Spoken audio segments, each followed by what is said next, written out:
The leader of the House of Commons Jacob Rees-Mogg lambasted academics and students alike during a tirade against wokeness in British universities. Mr. Rees-Mogg addressed the decision to remove a portrait of the Queen from an Oxford University common room. The Conservative MP's speech was met with laughter and cheers as Mr. Rees-Mogg skewered feeble academics. He said, "It's not exactly 1687-88, it's a few pimply adolescents getting excited and taking down a picture of Her Majesty. It makes Magdalene look pretty wet, but it's not the end of the world." Mr. Rees-Mogg was referencing the decision by James II 400 years ago to expel several Oxford Fellows for opposing the monarch's college president's suggestion. The event caused a huge uproar at the time, with King James forced to go back on his expulsion. The Conservative MP continued, "I wouldn't get too excited about that.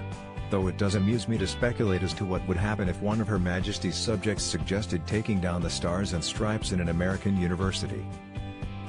It might not be enormously well received, and as I think the pimply adolescent in question is an American citizen, he might like to think about that. He might think that taking down the US flag in American university was a bridge too far, even for the most patriotic Britain. It comes after a decision to remove the Queen's portrait at Magdalen College in Oxford due to concerns over its colonial links. Members of the Magdalen College Middle Common Room, MCR, which is made up of graduate students, overwhelmingly voted to remove the picture from their common room. Mr. Rees-Mogg then turned his gaze on Oxford academics who have refused to teach at one of the university's colleges following the decision to keep the statue of Cecil Rhodes. Around 150 academics are refusing to give tutorials until the statue at Oriel College is removed.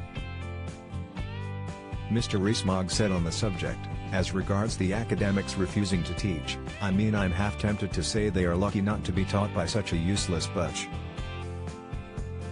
If they are that feeble, what are you missing and what are they doing there? Why do they not have any pride in their country, our marvelous history and our success? And Rhodes is not a black and white figure, perhaps they're not learned enough to have bothered to look up the history of Rhodes in any detail, which has been written about quite extensively now. He is a figure of importance and of interest and of enormous generosity to Oxford. Do they want to give the money back to the descendants of Cecil Rhodes, or are they intending to keep it to themselves? So we must not allow this wokeness to happen." The idea of changing Churchill College, well, perhaps we should introduce a bill to rename Cambridge University Churchill and call it Churchill University, and that will be one in the eye for the lefties.